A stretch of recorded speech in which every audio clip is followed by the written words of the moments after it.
Chapter 23. Simple Reproduction.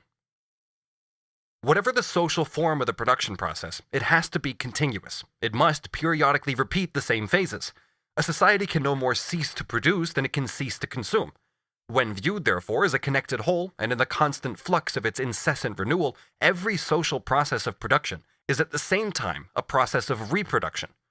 The conditions of production are at the same time the conditions of reproduction. No society can go on producing, in other words, no society can reproduce, unless it constantly reconverts a part of its products into means of production, or elements of fresh products. All other circumstances remaining the same, the society can reproduce or maintain its wealth on the existing scale only by replacing the means of production which have been used up, i.e. the instruments of labor, the raw material, and the auxiliary substances, with an equal quantity of new articles. These must be separated from the mass of the yearly product and incorporated once again into the production process. Hence, a definite portion of each year's product belongs to the sphere of production. Destined for productive consumption from the very first, this portion exists, for the most part, in forms which by their very nature exclude the possibility of individual consumption. If production has a capitalist form, so too will reproduction. Just as in the capitalist mode of production the labor process appears only as a means towards the process of valorization, so in the case of reproduction, it appears only as a means of reproducing the value advanced as capital, i.e. a self-valorizing value. The economic character of capitalist becomes firmly fixed to a man only if his money constantly functions as capital. If, for instance, a sum of £100 has this year been converted into capital and has produced a surplus value of £20, it must continue, during the next year and subsequent years, to repeat the same operation. As a periodic increment of the value of the capital, or a periodic fruit borne by capital in process, surplus value acquires the form of a revenue arising out of capital. If this revenue serves the capitalist only as a fund to provide for his consumption, and if it is consumed as periodically as it is gained, then other things being equal, simple reproduction takes place. And although this reproduction is a mere repetition of the process of production on the same scale as before, this mere repetition or continuity imposes on the process certain new characteristics, or rather causes the disappearance of some apparent characteristics possessed by the process in isolation. The purchase of labor power for a fixed period is the prelude to the production process, and this prelude is constantly repeated when the period of time for which the labor power has been sold comes to an end, when a definite period of production, such as a week or a month, has elapsed. But the worker is not paid until after he has expended his labor power and realized both the value of his labor power and a certain quantity of surplus value in the shape of commodities. He has therefore produced not only surplus value, which we for the present regard as a fund to meet the private consumption of the capitalist, but also the variable capital, the fund out of which he himself is paid before it flows back to him in the shape of wages, and his employment lasts only so long as he continues to reproduce this fund. This is the reason for the formula of the economists mentioned in Chapter 18 under Heading 2, which presents wages as a share in the product itself. What flows back to the worker in the shape of wages is a portion of the product he himself continuously reproduces. The capitalist, it is true, pays him the value of the commodity in money, but this money is merely the transmuted form of the product of his labor. While he is converting a portion of the means of production into products, a portion of his former product is being turned into money. It is his labor of last week or of last year that pays for his labor power this week or this year. The illusion created by the money form vanishes immediately if, instead of taking a single capitalist and a single worker, we take the whole capitalist class and the whole working class. The capitalist class is constantly giving to the working class drafts in the form of money on a portion of the product produced by the latter and appropriated by the former. The workers give these drafts back just as constantly to the capitalists, and thereby withdraw from the latter their allotted share of their own product. The transaction is veiled by the commodity form of the product and the money form of the commodity. Variable capital is therefore only a particular historical form of appearance of the fund for providing the means of subsistence, or the labor fund, which the worker requires for his own maintenance and reproduction, and which, in all systems of social production, he must himself produce and reproduce. If the labor fund constantly flows back to him in the form of money that pays for his labor, it is because his own product constantly moves away from him in the form of capital.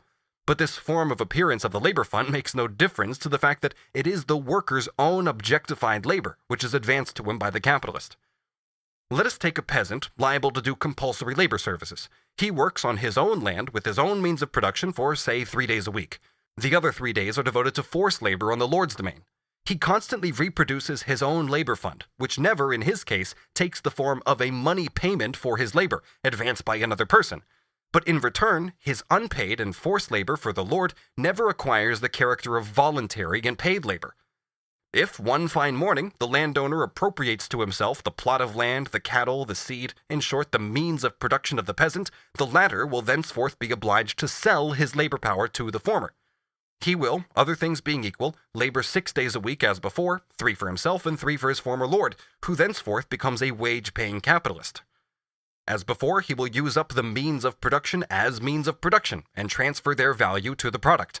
As before, a definite portion of the product will be devoted to reproduction. But from the moment that forced labor is changed into wage labor, the labor fund, which the peasant himself continues as before to produce and reproduce, takes the form of a quantity of capital advanced in the form of wages by the lord of the land. The bourgeois economist, whose limited mentality is unable to separate the form of appearance from the thing which appears within that form, shuts his eyes to the fact that even at the present time, the labor fund only crops up exceptionally on the face of the globe in the form of capital. Variable capital, it is true, loses its character of a value advanced out of the capitalist funds only when we view the process of capitalist production in the flow of its constant renewal. But that process must have had a beginning of some kind. From our present standpoint, it therefore seems likely that the capitalist, once upon a time, became possessed of money by some form of primitive accumulation that took place independently of the unpaid labor of other people, and that this was therefore how he was able to frequent the market as a buyer of labor power. However this may be, the mere continuity of the process of capitalist production, or simple reproduction, brings about other remarkable transformations which seize hold of not only the variable, but the total capital. If a surplus value of £200 is generated every year by the use of a capital of £1,000, and if this surplus value is consumed every year, it is clear that when this process has been repeated for 5 years, the surplus value consumed will amount to 5 times £200, or the £1,000 originally advanced. If only a part were consumed, say 1/2, the same result would follow at the end of 10 years, since 10 times 100 is equal to 1,000. The following general formulation emerges. The value of the capital advanced, divided by the surplus value annually consumed, gives the number of years, or periods of reproduction, at the expiration of which the capital originally advanced has been consumed by the capitalist and has disappeared. The capitalist thinks that he is consuming the produce of the unpaid labor of others, i.e. the surplus value, and is keeping intact the value of his original capital. But what he thinks cannot alter the actual situation. After the lapse of a certain number of years, the value of the capital he possesses is equal to the sum total of the surplus value he has appropriated during those years, and the total value he has consumed is equal to the value of his original capital. It is true that he has in his hand a quantity of capital whose magnitude has not changed, and that part of it, such as buildings, machinery, etc., was already there when he began to conduct his business operations.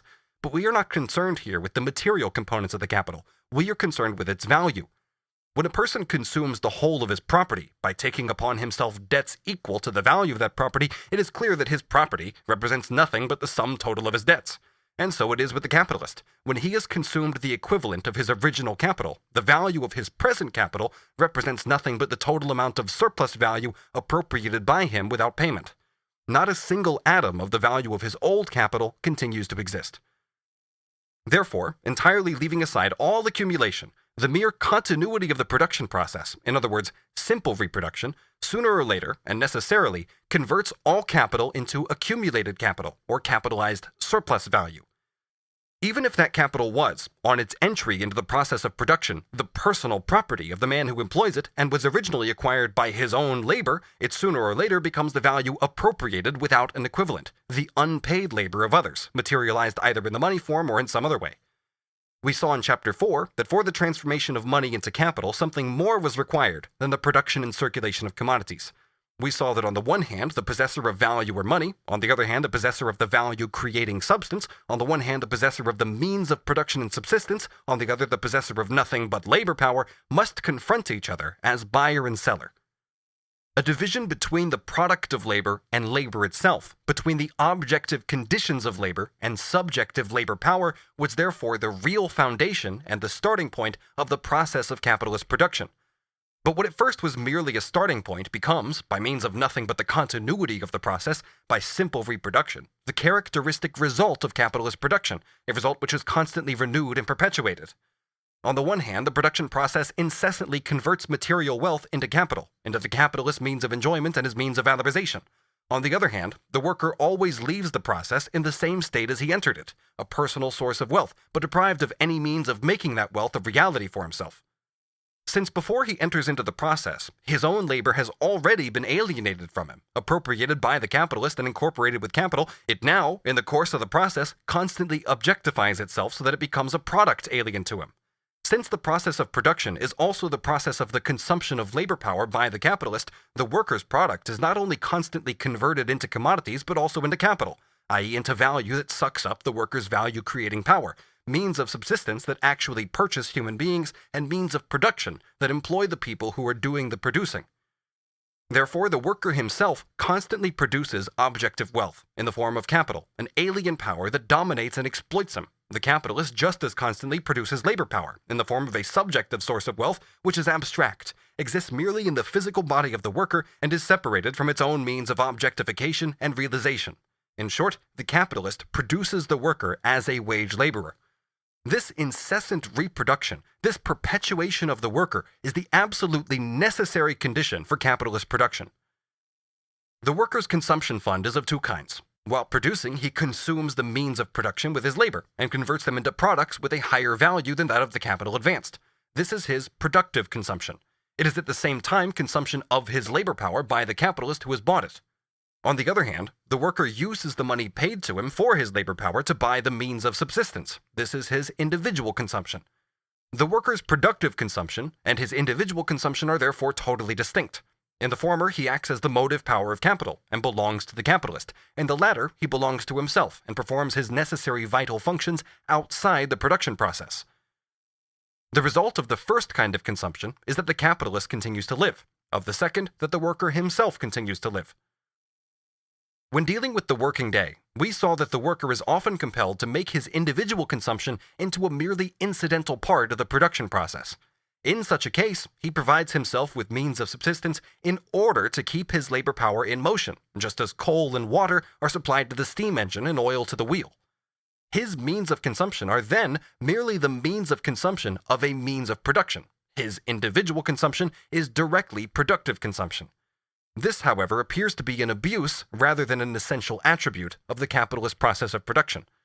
The matter takes quite another aspect if we contemplate not the single capitalist and the single worker, but the capitalist class and the working class, not an isolated process of production, but capitalist production in full swing and on its actual social scale. By converting a part of his capital into labor power, the capitalist valorizes the value of his entire capital. He kills two birds with one stone. He profits not only by what he receives from the worker, but also by what he gives him. The capital given in return for labor power is converted into means of subsistence which have to be consumed to reproduce the muscles, nerves, bones, and brains of existing workers, and to bring new workers into existence. Within the limits of what is absolutely necessary, therefore, individual consumption of the working class is the reconversion of the means of subsistence given by capital in return for labor power into fresh labor power, which capital is then again able to exploit. It is the production and reproduction of the capitalist's most indispensable means of production, the worker. The individual consumption of the worker, whether it occurs inside or outside the workshop, inside or outside the labor process, remains an aspect of the production and reproduction of capital, just as the cleaning of machinery does, whether it is done during the labor process or when intervals in that process permit. The fact that the worker performs his act of individual consumption in his own interest, and not to please the capitalist, is something entirely irrelevant to the matter. The consumption of food by a beast of burden does not become any less a necessary aspect of the production process because the beast enjoys what it eats. The maintenance and reproduction of the working class remains a necessary condition for the reproduction of capital, but the capitalist may safely leave this to the worker's drives for self-preservation and propagation. All the capitalist cares for is to reduce the worker's individual consumption to the necessary minimum, and an immense distance separates his attitude from the crudeness of the South American mine owners, who force their workers to consume the more substantial rather than the less substantial kind of food. Hence, both the capitalist and his ideologist, the political economist, consider only that part of the worker's individual consumption to be productive which is required for the perpetuation of the working class, and which therefore must take place in order that the capitalist may have labor power to consume.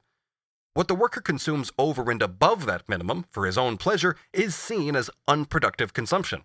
If the accumulation of capital were to cause a rise of wages and an increase in the workers' consumption unaccompanied by an increase in the consumption of labor power by capital, the additional capital would be consumed unproductively. In reality, the individual consumption of the worker is unproductive even from his own point of view, for it simply reproduces the needy individual. It is productive to the capitalist and to the state, since it is the production of a force which produces wealth for other people. From the standpoint of society, then, the working class, even when it stands outside the direct labor process, is just as much an appendage of capital as the lifeless instruments of labor are. Even its individual consumption is, within certain limits, a mere aspect of the process of capital's reproduction. That process, however, takes good care to prevent the workers, those instruments of production who are possessed of consciousness, from running away, by constantly removing their product from one pole to the other, to the opposite pole of capital. Individual consumption provides, on the one hand, the means for the workers' maintenance and reproduction. On the other hand, by the constant annihilation of the means of subsistence, it provides for their continued reappearance on the labor market. The Roman slave was held by chains. The wage laborer is bound to his owner by invisible threads. The appearance of independence is maintained by a constant change in the person of the individual employer and by the legal fiction of a contract. In former times, capital resorted to legislation whenever it seemed necessary in order to enforce its proprietary rights over the free worker. For instance, down to 1815, the emigration of mechanics employed in machine making was forbidden in England on pain of severe punishment. The reproduction of the working class implies at the same time the transmission and accumulation of skills from one generation to another. The capitalist regards the existence of such a skilled working class as one of the conditions of production which belong to him, and in fact views it as the real existence of his variable capital. This becomes very clear as soon as a crisis threatens him with its loss. As a result of the American Civil War and the accompanying cotton famine, the majority of the cotton workers of Lancashire were, as is well known, thrown out of work. Both from the working class itself and from other social strata, there arose a cry for state aid, or voluntary national subscriptions, in order to make possible the emigration of those who were redundant to the English colonies or to the United States. That was the time when the Times published a letter on the 24th of March 1863 from Edmund Potter, a former president of the Manchester Chamber of Commerce. This letter was rightly described in the House of Commons as the Manifesto of the Manufacturers. We shall reproduce here a few characteristic passages in which the proprietary rights of capital over labor power are unblushingly asserted. Quote, "He, the man out of work, may be told the supply of cotton workers is too large, and must in fact be reduced by a third perhaps, and that then there will be a healthy demand for the remaining two-thirds. Public opinion urges emigration. The master cannot willingly see his labor supply being removed. He may think, and perhaps justly, that it is both wrong and unsound. But if the public funds are to be devoted to assist emigration, he has a right to be heard, and perhaps to protest." The same Potter then proceeds to point out how useful the cotton industry is, how, quote, "it has undoubtedly drawn the surplus population from Ireland and from the agricultural districts. How immense is its extent, how it yielded 5/13 of total English exports in the year 1860, how after a few years it will again expand by extension of the market, particularly of the Indian market, and by calling forth a plentiful supply of cotton at 6 pence per pound." He then continues, "It is not to be denied that time, 1, 2, or 3 years it may be, will produce the quantity. The question I would put then is this: is the trade worth retaining? Is it worthwhile to keep the machinery," he means the living labor machines, "in order? And is it not the greatest folly to think of parting with that? I think it is. I allow that the workers are not a property, not the property of Lancashire and the masters, but they are the strength of both. They are the mental and trained power, which cannot be replaced for a generation. The mere machinery which they work might much of it be beneficially replaced, nay, improved in a 12-month. Encourage or allow the working power to emigrate, and what of the capitalist?" This cry from the heart reminds one of Lord Chamberlain Kolb. Take away the cream of the workers, and fixed capital will depreciate in a great degree, and the floating will not subject itself to a struggle with the short supply of inferior labor. We are told the workers wish emigration. Very natural it is that they should do so. Reduce, compress the cotton trade by taking away its working power and reducing their wages expenditure, say 1/5 or 5 millions, and what then would happen to the class above, the small shopkeepers? And what of the rents, the cottage rents? Trace out the effects upward to the small farmer, the better householder, and the landowner, and say if there could be any suggestion more suicidal to all classes of the country than enfeebling a nation by exporting the best of its manufacturing population and destroying the value of some of its most productive capital and enrichment. I advise a loan of 5 or 6 million sterling. Extending it may be over 2 or 3 years, administered by special commissioners added to the boards of guardians in the cotton districts, under special legislative regulations, enforcing some occupation or labor as a means of keeping up at least the moral standard of the recipients of the loan. Can anything be worse for landowners or masters than parting with the best of the workers and demoralizing and disappointing the rest by an extended depletive emigration, a depletion of capital and value in an entire province?